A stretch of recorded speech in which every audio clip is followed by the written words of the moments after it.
Well, things could have gone a lot worse. So that's pretty much going to be, uh, that's what I'm going to be thinking of for the entire WWE Elimination Chamber 2017 review that we're going to be talking about. There's going to be a lot to cover, and that's why I feel like the review is going to be mixed.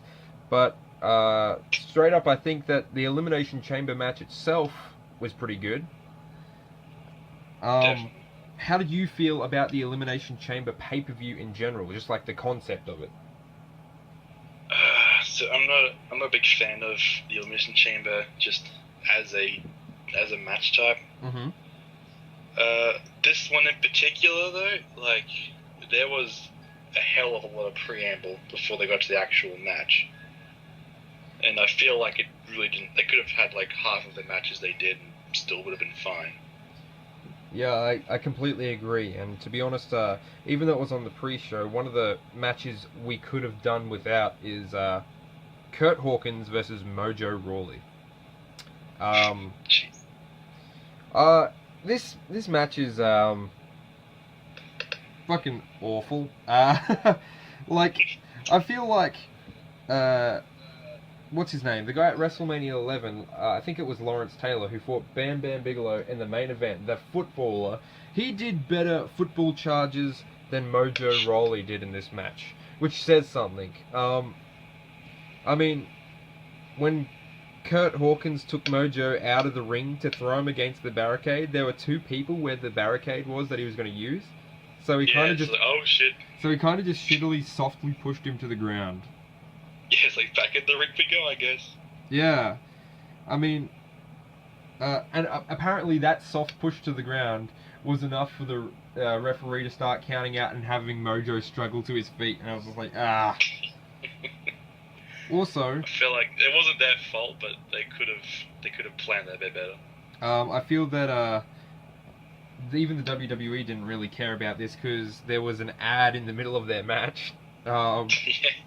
Which is good, I suppose, because, you know, WWE gets money and I get to see less of the match. So this is just awful. Like, Mojo wins, but, like, who cares?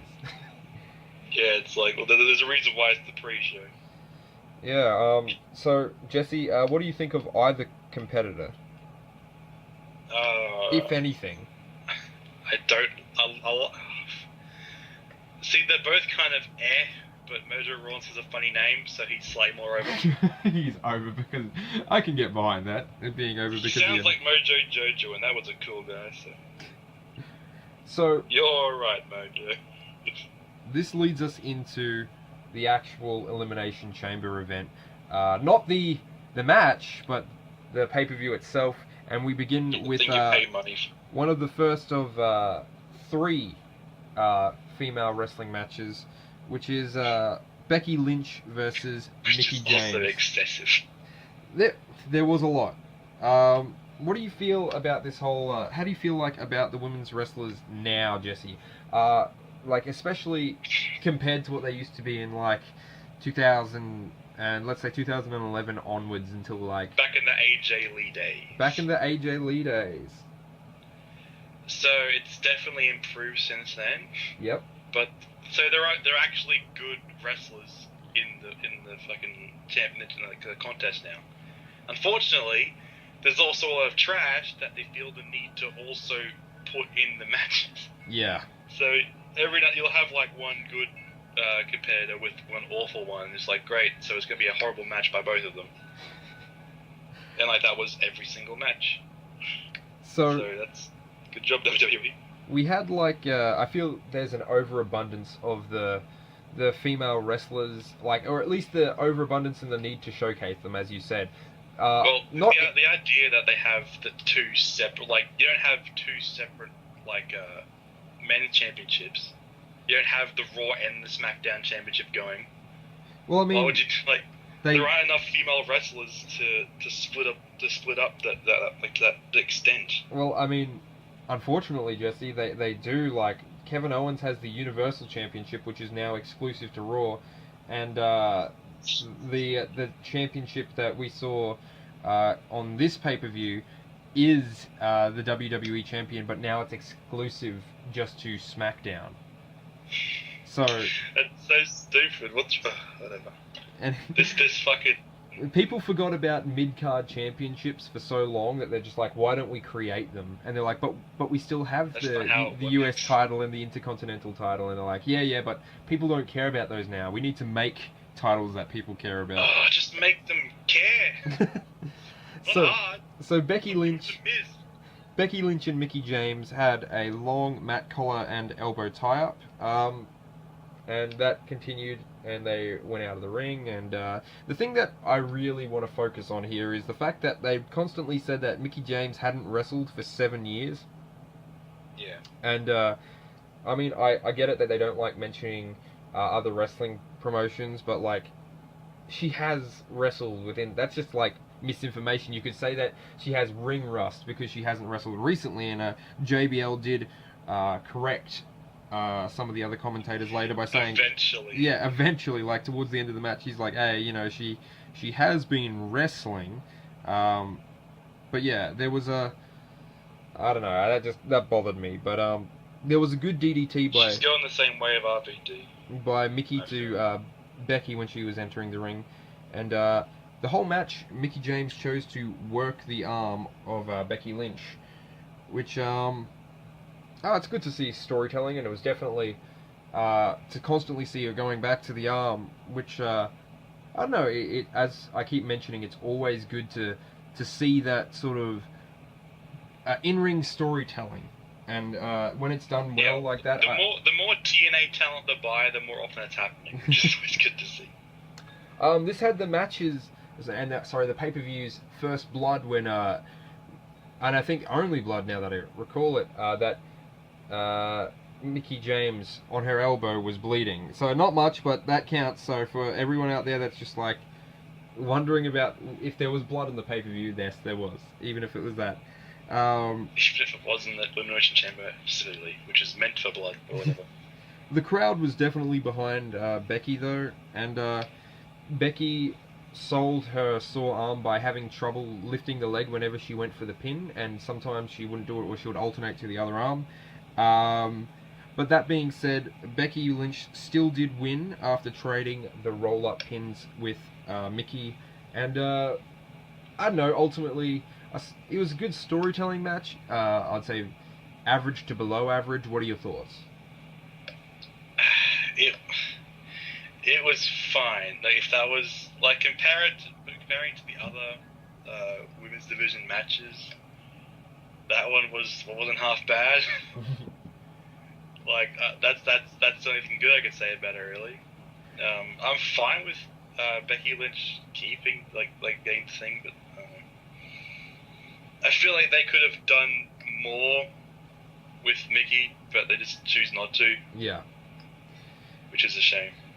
So we move into a series of what will become 3 pointless segments throughout the night. Something that I still have no idea.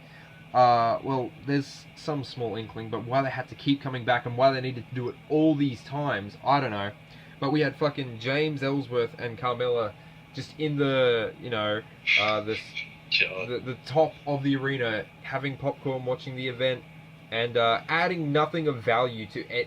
Like, every time they were interviewed, it's clear that Carmella is probably using the dumb fuck Ellsworth for whatever he's worth. I don't know what kind of popularity that's supposed to bring, but yeah, there was literally. Well, the segments to me, if you've ever seen the show Gogglebox, which is just explain that for our audience, because that's an Aussie thing. Gogglebox is a thing which is in Australia. I think it's in like England as well, where it's like they'll have a TV show playing, and then much like reaction videos on YouTube, they'll have like a family or specific people like commenting on it, and that's what serves for entertainment these days.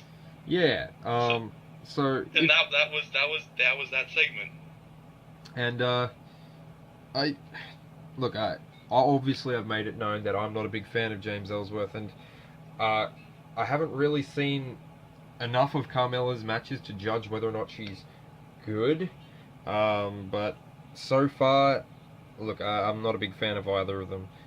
Carmella seems to me like what if Tyson Kidd was using James Ellsworth to get over? And I'm like, how? So, we next had a 2-on-1 handicap match with Apollo Crews and Kalisto versus Dolph Ziggler. Now, that being said, however, Dolph jumped Kalisto from behind during Kalisto's entrance, and Apollo then was to face Dolph in a 1v1 singles match, essentially, because Kalisto was out for a bit. Yeah, basically Dolph did everything he could to make this an interesting match. So, as Jesse just mentioned, Dolph, of course, wrestles energetically, and his back elbow, which made Apollo lose his balance and hit the mat, looked really good to me.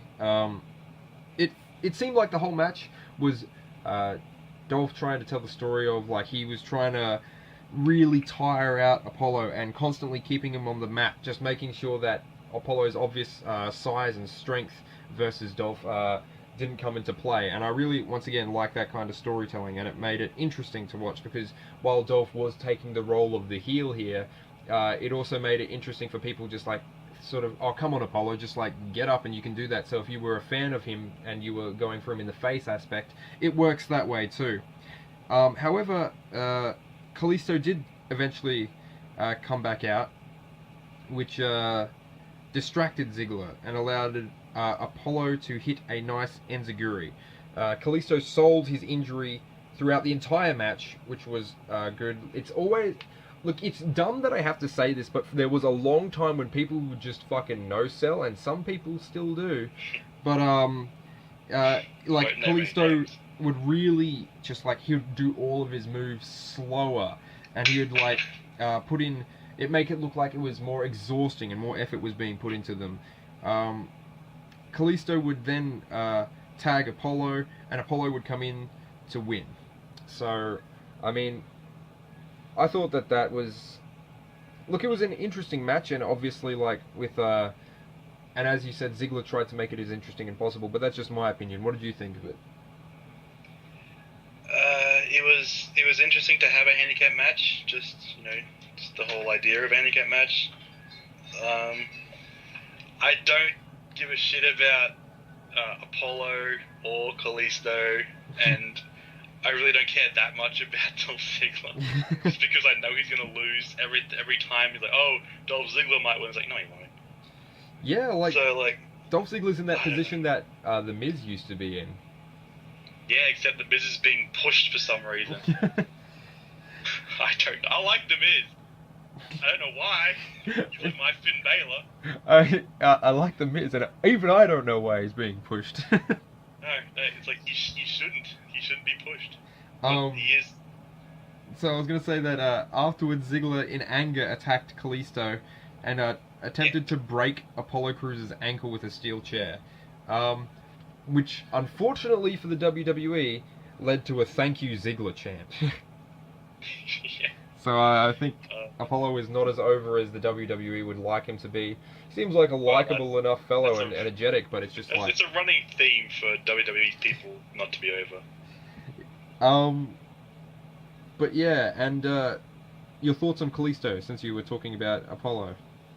I can't really care about Kalisto because I haven't seen like a singles match where Kalisto was like, oh, it's time for Kalisto to do something cool, you know?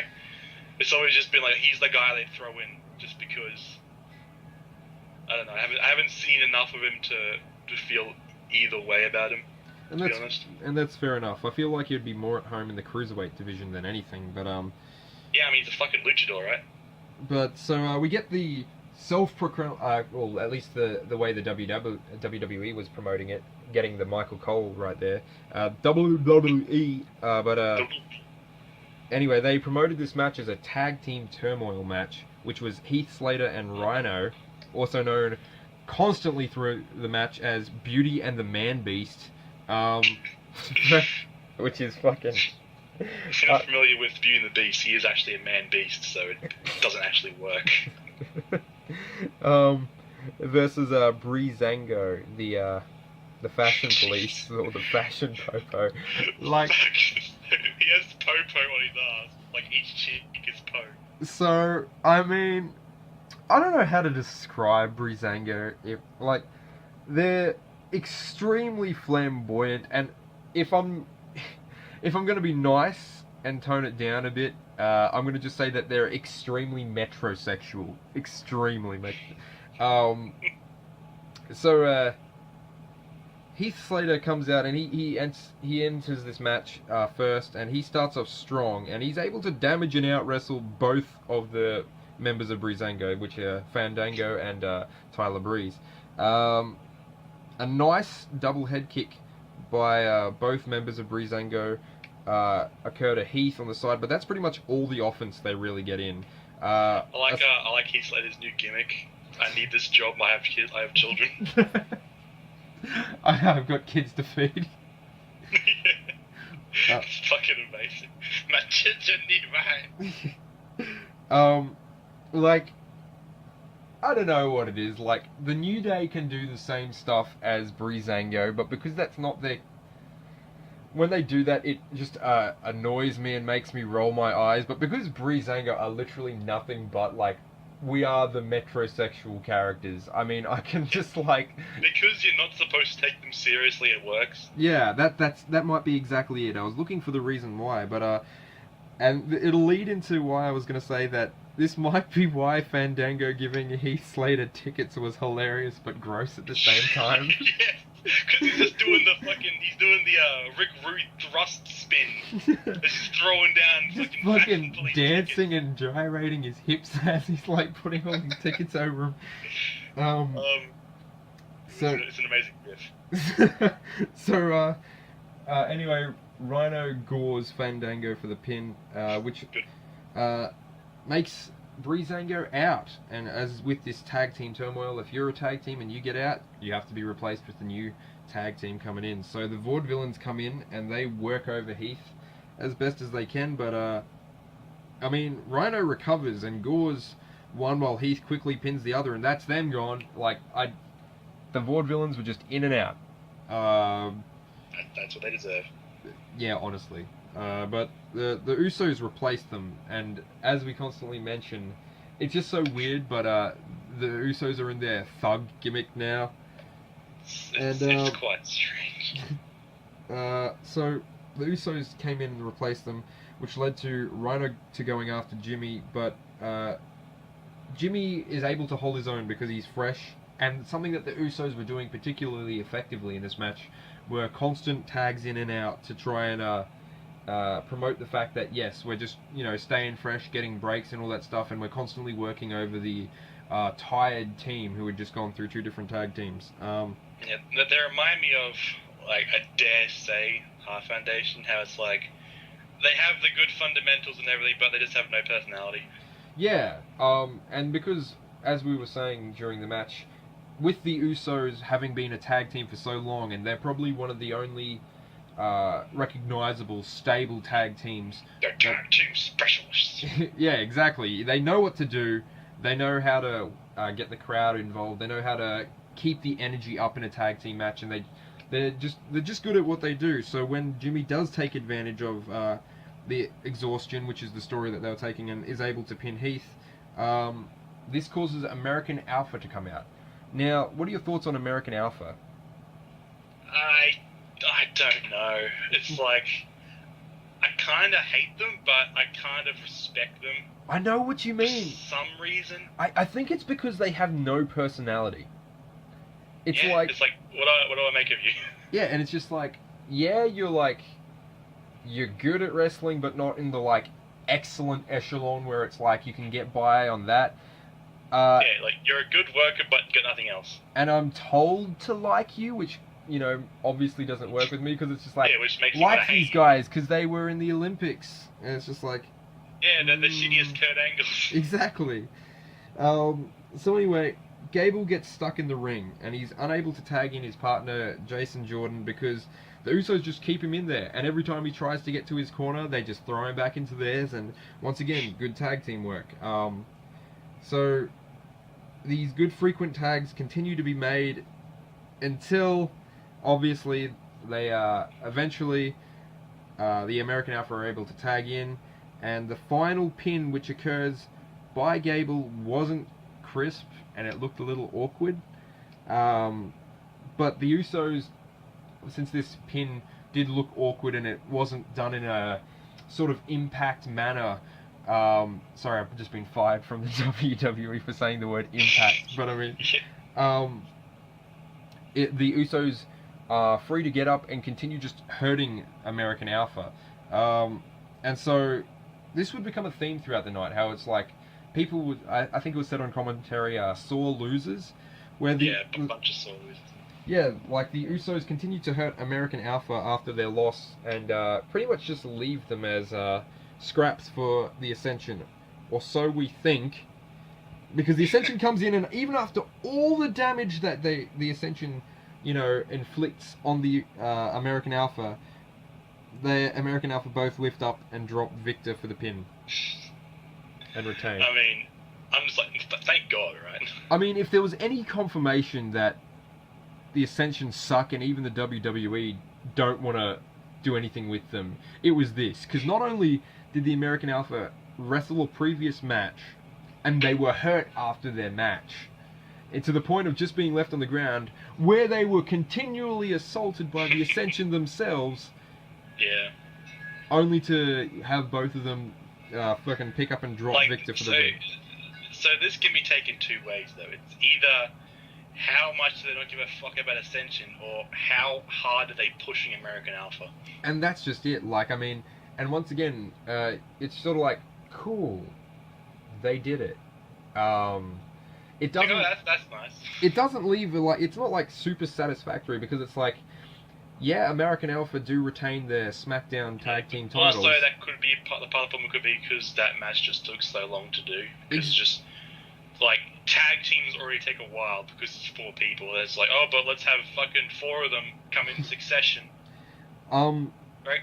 I mean, I know you've talked about how you feel about the Ascension before, but like, do you think that there's any hope for them, or should they just go back down to NXT and sort of rework their gimmick?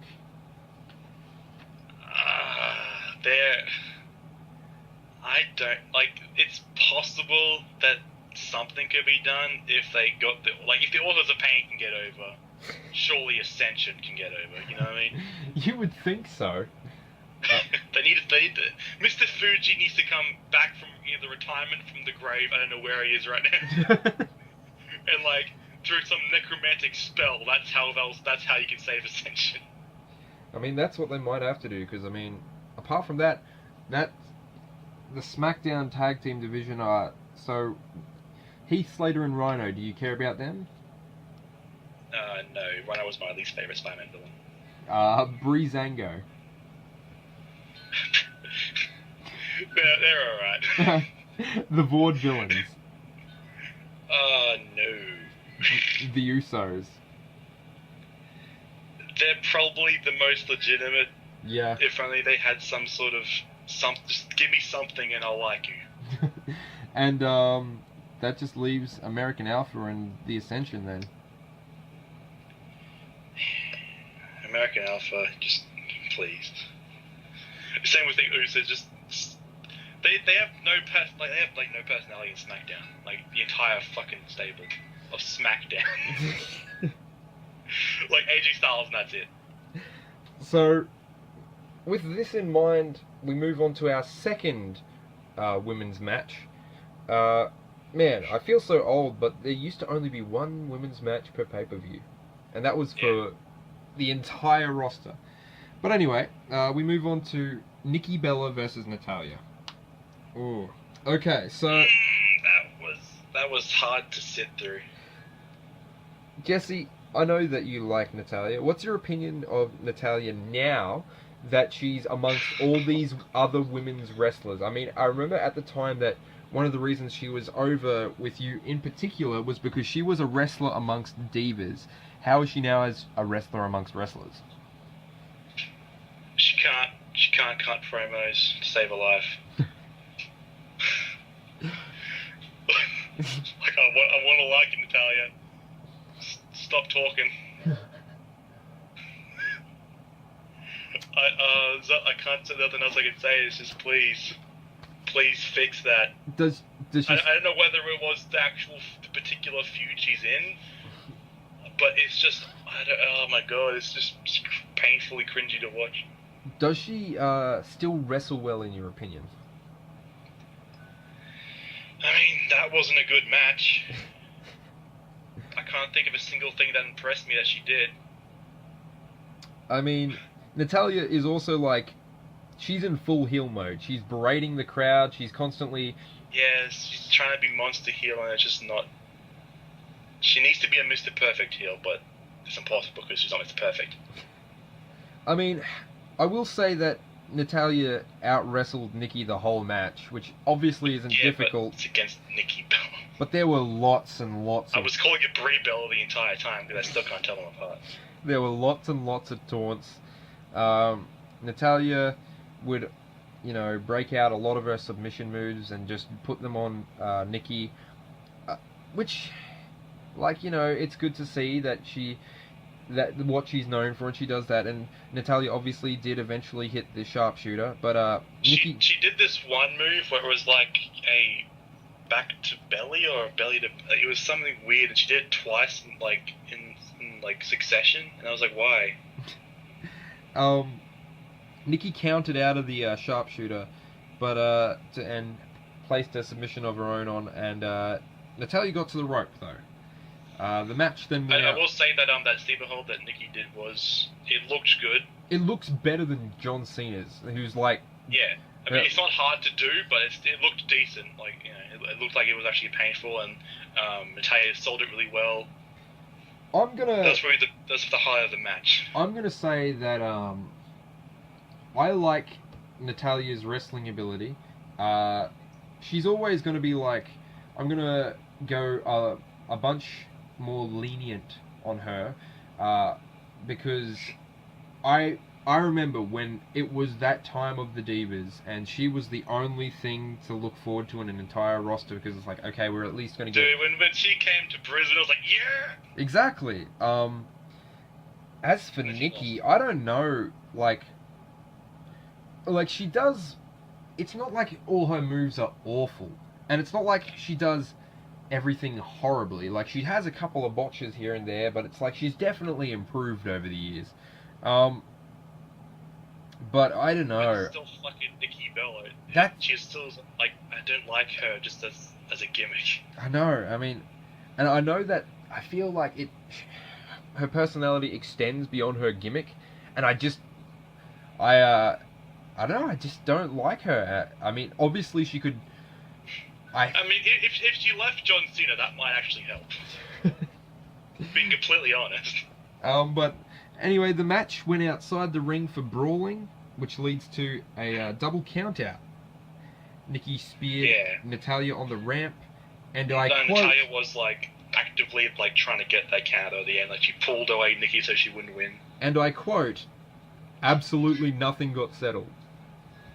Yeah, they said that immediately. Oh, wow, the count out. Nothing was settled here, folks. Get ready to fucking waste your time again. Nothing makes... Because this is supposed to be like the feud match. It's like, okay, well, let's see. What's happening here. Nothing tells me that the creative has no idea what they're doing with this, more than a double count out, which just means that the same match is going to happen again somewhere. It's like, okay. I can't think of another time they had a count out. And it's just like in all everything I've watched, I can't think of another count out. Yeah, that wasn't just Bad News Brown walking away. That's just it. For a massive feud match at a pay-per-view, where it's like, okay, these two people have been feuding, to end in a double count-out, that's just I mean, the quote, "absolutely nothing got settled" is right. I mean, this was a waste of time. And because this match after that, it made it feel like a waste of time. So, I mean, that match was horrible because of that. It was what it was. It was time fill. It was... that and nothing more. And I mean, it was a traditional women's fucking fist break match. Exactly. This was a Divas match. James Ellsworth and fucking Carmella add nothing again. All they do is just Carmella says something and then Ellsworth just repeats it because oh look, I'm cool. I'm doing you know what this is, right? Everyone knows what I'm doing. So we lead into another match. and it'll be interesting to see what you think of this. Randy Orton versus Luke Harper. That was surprisingly enjoyable to watch. Is it because Randy stole his family? Randy stole Luke's family. that really upset him. I mean, the fucking Luke starts off the match with a taunt of yeah. And like it was okay. So that fucking match was everything I expected, and it made it great. Like every dumb thing you'd expect Luke Harper to do, he fucking did. Every fucking cool thing that Randy Orton you expect him to do, he fucking did. He did the fucking vintage Orton shit. Like, oh my god. Yeah, like, if you wrestle Randy Orton, you know what you're getting. You know that if you can't wrestle Randy Orton, then you can't wrestle. Just plain and simple. Luke Harper can fucking wrestle, apparently. Yeah, and I mean, this match, if there's only one thing that I would criticize it for, it was very slow paced. It was like Luke Harper was tanked a lot. It was obviously it was an intense story match because of their feud that's been happening with the whole Wyatt family thing and Randy stealing his full third generation superstar taunt like twice. Oh, more than twice, man. I feel like Randy just fucking taunted like half that match. He'd go up onto the ring posts and everything. I mean, he's Randy Orton though. I mean, you gotta do it. Like, I feel like that match was like, remember Randy Orton? It was just like, remember, this guy's fucking sick, and this is why.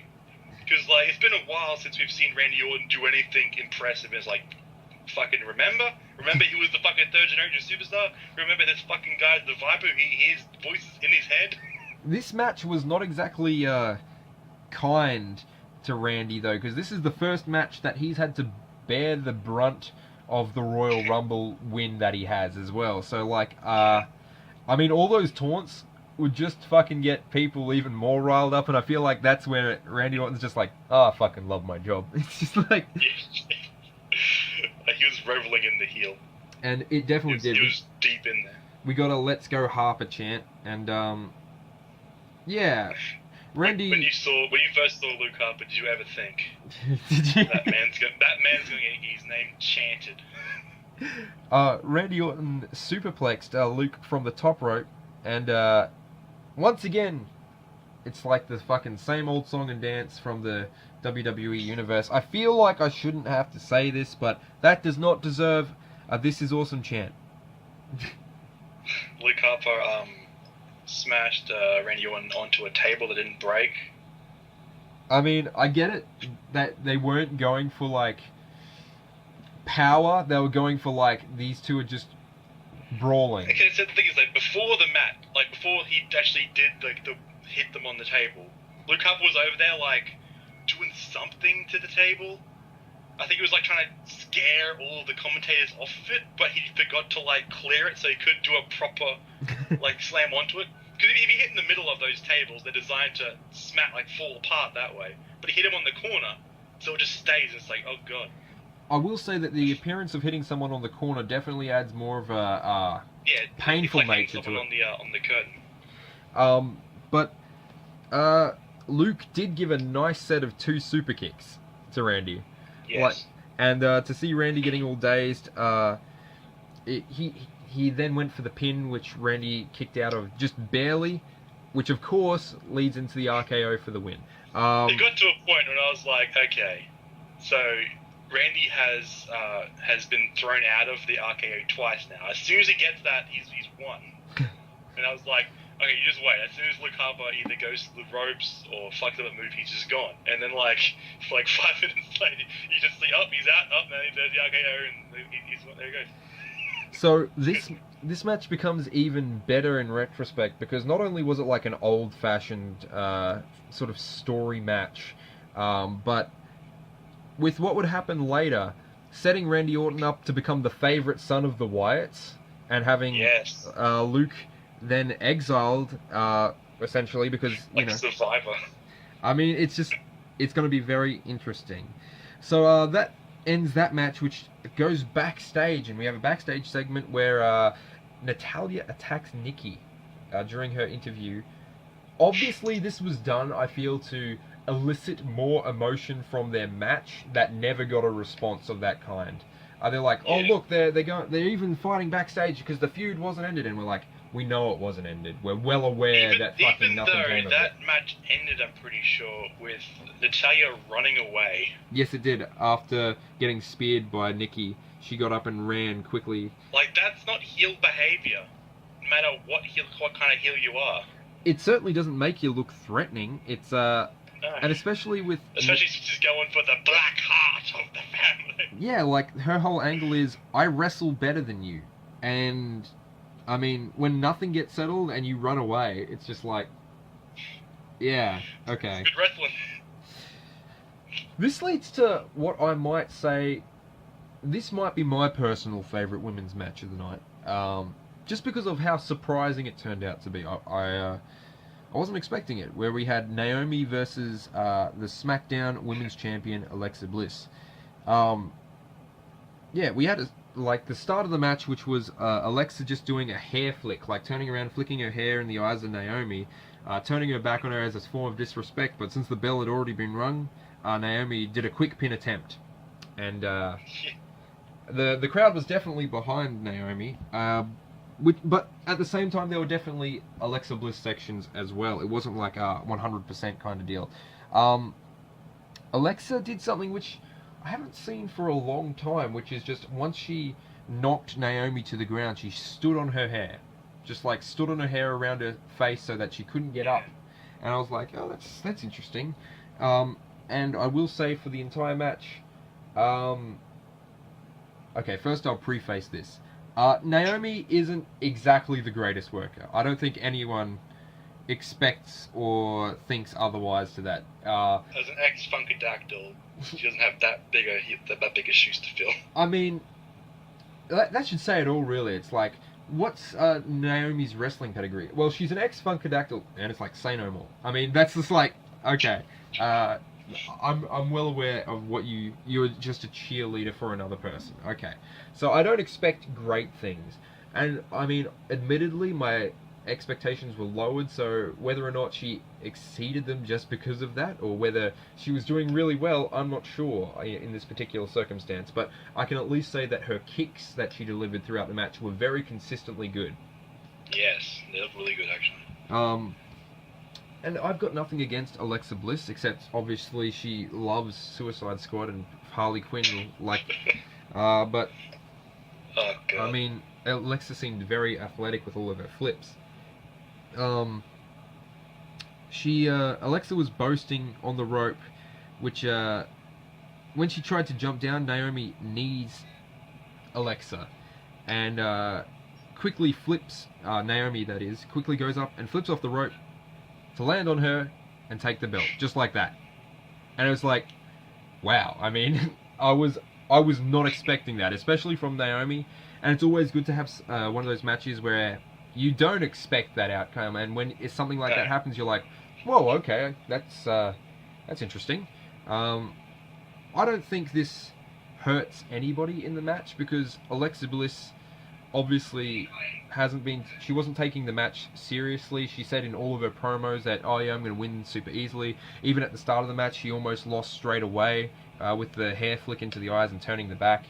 Obviously, the argument can be made, yeah, well, I wasn't taking you seriously, but at the same time, I feel like this doesn't take away from Naomi's win either. She still won the belt. She is still she's the new SmackDown Women's Champion, and I mean, good for her. And when she won, she got "You deserve it" chance. So I mean, obviously the crowd's with her too. Yeah. So yeah, that was good. And I honestly think that out of the three, that's my favourite women's match of the night. Yeah, well, comparing it to the other two, it was the people knew, like, the face and the heel were clear. People actually, like, acknowledged, like, she was quite over and being cheered for all the good things she did. She had some decent kicks and everything. I wasn't upset with the level of skill on display. and it didn't overstay its welcome. And there were a couple of like, oh, is she going to just pin her right away and sort of stuff? It had everything it needed to. And like Guile. Yeah, and it's just like, I mean, I feel like it was also good because this was the third match of the women's that we'd seen that was just like, yes, it did have the belt on the line, but to still watch the match and not feel tired is good. So I mean, obviously they were doing something right, unlike the next pointless James Ellsworth promo, which is the final one of the night, thank God. But fuck, like, why? I mean, time filler is just all I can think. Yeah. I mean, his entire career is just fucking time filler when I think about it. But I mean, it's just finally, well, maybe not finally for you, Jesse, but finally for me and maybe some other people, we get to the actual Elimination Chamber match. They have a new Elimination Chamber, which they wouldn't fucking shut up about how it's the new version for, you know, a new era and all that sort of stuff. The era of Wyatt, blah, blah, blah. And the chains will destroy your body. Yeah. They'll tear it up. They'll shred you to pieces. Even though there was no blood in the entire match, but whatever. Yeah, exactly. I mean, it's so fine. It shreds the blood so fine that the molecules themselves. But anyway, so in the first pod we had Dean Ambrose. In the second pod we had Baron Corbin. In the third pod we had The Miz. In the fourth pod we had Bray Wyatt. Fifth man to enter was AJ Styles. And the final person to enter the ring to start the match with AJ Styles was John Cena. Now, John Cena. Jesse, going into this Elimination Chamber match, what were your thoughts? I was like, well, out of all the 6 people, there are 4 people who I'm happy to have win. 2 people I kind of really want to win. And then, like, one person, like, sure, he can win. So, Miz and John Cena, both of them, just no. Just no. You got AJ Styles. He was my pick for win because AJ Styles, Randy Orton would be that'd be something to watch. If Randy Orton can make good matches out of trash people, he can make an amazing match with AJ Styles. And in your introduction, you can also add the spoilers to this event as well, because I'll be going through it. And okay, yeah. So what did you? You go. Sorry. Miz was the last person to come out, so that made me a bit worried that he was gonna somehow come out there and pin everyone. Luckily, he only managed to pin Dean Ambrose, which actually, the other person I would kind of want to win would be Baron Corbin, just because I haven't seen enough of him, and he looks like he just has like the look of a person that, like, you know, he belongs as like a fucking main card wrestler. I know. I really want them to do something with him. I know that they gave him the Andre the Giant Battle Memorial, but what is that really? I mean, I know that they keep hyping. Fucking Big Show's won that. Yeah, they keep trying to hype it up and make it something, but I mean, it's really nothing. Yeah, it's not something to put on your CV, so to speak. No. Well, the Miz will put on his CV because that's well, I mean, that's all he's got amongst the Marine movies. But I mean, oh man, I forgot. So, how would you feel about Dean Ambrose winning, or would you not like that? I would be fine with Dean Ambrose winning because it just means, they're gonna keep pushing Shield again, I guess. So then we'd have that's like Dean Ambrose versus Randy Orton. Yeah, like that'd be fine. Dean Ambrose can do a decent match. Like, out of all the Shield I have left, like I still don't like fucking Seth Rollins just because he's Seth Rollins. Yeah. Dean Ambrose is okay. I mean, his gimmick is a bit played out at this point, but he sells it well enough. And especially during this match where he was just like, once you lock me in this cage, that's my gimmick, man. I'm a lunatic from an asylum. It's like, It was good because like he seemed to be the only person that was actually taking advantage of being inside the Elimination Chamber. Yeah, definitely. He was putting over that Like, cage as well. He was like making sure that every time he could, he'd throw someone into the steel, or if he was taking a bump, he would make sure that he would show off a lot of pain whenever he hit some of the chains or the steel itself. Yeah, I feel like his job for the entire like match was to just push the fucking Elimination chamber, yeah. And Bray he Wyatt. did a good job of. Your thoughts on Bray Wyatt, who would actually go on to win the Elimination Chamber event? I was so after they got rid of Baron Corbin, like second, I was like, well, they'll probably go for. I was picking him to win just because it seemed too perfect to have him and Randy Orton sort of face off with each other. Yeah. So like I still wanted AJ Styles to win just because of the sheer quality of match it would produce, but for the storyline, I kind of wanted Bray to win. Definitely. So I'm going to go through the Elimination Chamber match itself, and feel free to interject on any thoughts you may have had. So AJ and John started, and there were like a lot of holds. I'm talking, you got your rest holds and things just to buy out because they knew that once the 5 minutes hits in, that's when the next person comes. So AJ kicked John's calf and did a backbreaker on John, which John really didn't help fucking sell or even get into that before powerbombing him. And I should really mention just seeing John up on the shoulders of AJ. It did make AJ look strong and impressive, but oh my god, it really felt like so that it looked like he was like a passed out toddler he was trying to pick up. Like he has no idea of what the fuck he's doing. Like I looked at him, it's like, is he fucking drunk? He's sort of like, oh, better pick me up. I'm not gonna make this any easier because I'm the face of this company. Fuck you. He's actually trying to make it more difficult for AJ Styles to get his fucking move on. I mean, that's what it looked like, and I'm not gonna say that that's the case, but I feel like John's just too stupid to actually do moves properly.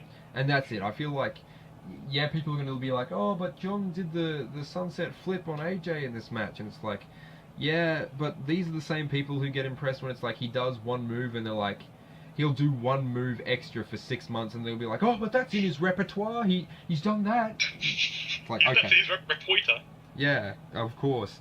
But Ambrose is eventually set free. He's the first to be set free, actually, and he goes after John Cena, and he throws Cena right into the chains, and he just, you know, as we were saying before, puts over the chamber, and AJ comes in and attacks Dean, which leads him, obviously, to turn on AJ and start flipping AJ onto the steel, and he does the flip where AJ lands directly with his back on the steel. I will say this much: the new chamber looks a lot more padded on those steel areas. Yeah. And I think that hurts. It might just be as simple as they've because their first one had it was it had steel color, like it wasn't painted. I think this one they've just painted it. Yeah, but it doesn't seem to be because last time it was grated. I think this is a flat steel, so it might be a bit softer, but it's still steel though. And I would say that one of the advantages that the previous Elimination Chamber had was whenever you hit that ground, you could hear it. And it was that adds that extra oomph to whenever someone got hit on it. And obviously the announcers can add into it by saying and trying to get it over. I will say, however, some fucking, people on the announcing team took this overboard. And I know it's their job, but to say it's like a soul-stealing structure and just fucking edifice of pain. I mean, it's just okay, yeah, alright, this is the Elimination Chamber. Is it because Bray Wyatt's in there that they're going all the whole route thing? But I mean, they could. I feel like it might have been a bit because of that, because Bray Wyatt was he was in there, so he's turned it into his weird domicile of destruction. I might go as far as to say that, especially just remembering how this match went down, that Dean Ambrose might be the man of the match, or because I mean, he taunted from the top of his pod, He climbed up there and taunted, and then he just jumped on John Cena, and they both landed on the steel. I mean, okay, so we got a holy shit chant after that, and then this is awesome chant. I'll allow maybe this is awesome because of the whole how much the WWE has put over this chamber as being painful. So I'll allow that, but you know, holy shit, because he jumped from the pod onto Cena. I don't know. That doesn't. Okay, so the only time I've seen in recent history where a holy shit chant is actually required is fucking Rich Dad. Yes, where fucking Shane O'Mac jumps from the fucking Hell in a Cell. Oh man, that requires a holy shit. But anyway, he's forever over in my eyes because that man is a god. Good old Rich Dad. He's just a rich dad. He did all this. As you were saying, no, he's got so much to live for. He's rich and a dad. What more is there to life? So Cena gets up and he double suplexed both AJ and Dean into the ring. The Elimination Chamber starts spinning its roulette again, and this time Bray Wyatt is freed. And as soon as he gets out, he throws AJ into the chains. AJ leg drops Wyatt and makes sure his leg connects with his head enough to make it look like his head hits the steel directly, which I felt is good. Once again, everyone is actually using the chamber. It's not like everyone's just staying in the ring and this is just an aesthetic to the match. It's actually being used, which is good. Dean was out doing his thing, and AJ started climbing the cage, and Cena started climbing up with him. It wasn't exactly clear why AJ started climbing up to begin with, but he managed to knock John Cena with a couple after trading punches with them. He knocked John Cena onto off the chains, and he fell onto the steel, which was apparently grounds for John Cena taking a rest for like essentially the rest of the match, because they're like, oh man, John's like, he's really hurt. He hasn't moved ever since he hit the steel. He might be out. And I'm like, John Cena's big fan of CM Punk. Yeah, big fan of CM Punk. So anyway, AJ continued to climb and made it on top of the pod, and it was like he was going to watch over this match unfold, and he was going to stay safe. Like a hawk. Pretty much. Like the Birdman. But Dean had finished up with Bray Wyatt at that point, and he climbed up and he immediately met AJ up there, so there was no resting for AJ, and Dean slammed AJ's face twice into the plastic wall on top of the pod. Dean then jumped onto Wyatt, like Bray Wyatt, because he was getting up, and or at least he was, trying to, because Bray Wyatt countered with the uppercut. Everyone was basically fucked up at this point, and Baron Corbin got freed next, and he got into an exchange quickly with Ambrose. They went head on just to meet each other, and Corbin just fucking drives Dean into the steel once again, and Bray Wyatt comes up to him, and we always make the joke that ever since people on the internet started describing Bray Wyatt as this generation's Undertaker, and then people started saying that Baron Corbin is this generation's Undertaker, we're like, no. What it is Bray Wyatt is last generation's Undertaker, and Baron Corbin is this generation's Bray Wyatt. So, we're in different eras, guys. You need to catch up now. You need to get into this level of stupidity that we exist on. But Corbin got the better of an exchange with Bray Wyatt, while Cena finally fucking gets back up, and I wish I shouldn't have said finally, but I mean, he fucking did get back up to try and submit Baron Corbin. Baron Corbin, having none of that shit, hits the end of days. Well, Dean and Corbin eventually just continue battling it out. It's shown that pretty much Baron Corbin has fucked up most of the people at the moment, and because of this, The Miz, once he has finally been deemed to be able to be set free, he's very reluctant to do so. He kind of just He's stands. just sort of cowering in his chamber, just like, you're fine. I'll let you do whatever you don't do. Exactly, and because of that, with Baron just saying like, "Get out here," and it's like pretty much it's your turn to hit the execution, like the executioner's block. Get out here, face it. This allows Dean to quickly like recover, and then quickly roll up Baron Corbin from behind to get the first pin of the Elimination Chamber. So Baron Corbin was the first person to be eliminated. Now, much like earlier in the night, because there was no impact to this pin and there was no like stunned issue, it was literally just a quick pin. There was no damage on Corbin. He had been, hurt before in the match, but I mean, he was pretty much still good to go, and that's what he did. He continued to just fucking go around and just beat up people, especially on Dean Ambrose. He was pissed off because he eliminated him, so he just starts wailing on him. Yeah, and I mean, like, as the announcers were saying, like, if he doesn't want to leave, who's going to stop him? Because these, like, refs are there, and they're just, like, weak as piss. And then everyone like, else is on the ground, essentially. Just sort of staring at him, like, what do we do? So this, like, angered Baron Corbin threw Dean through the pod, like, plastic, and just, like, smashed it through, and, just, like, highly damages him, and just hits the end of days again, I'm pretty sure.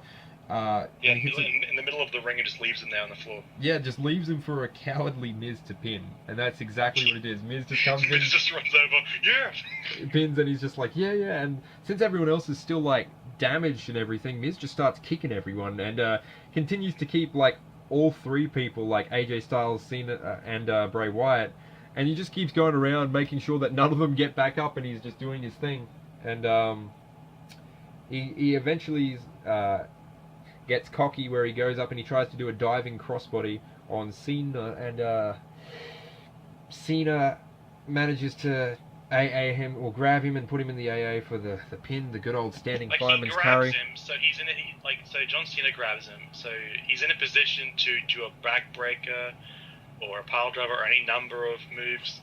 Instead, he just flips him over and does a fucking stand fireman's carry. And he gets the pin off that standing fireman's carry. And it is the Miz, so like, what do you expect? And I'm like, okay, well, I mean, once Baron Corbin was out, I mean, Baron Corbin was my guy. I was in the position where I was just like, I want to see them really do something with this guy.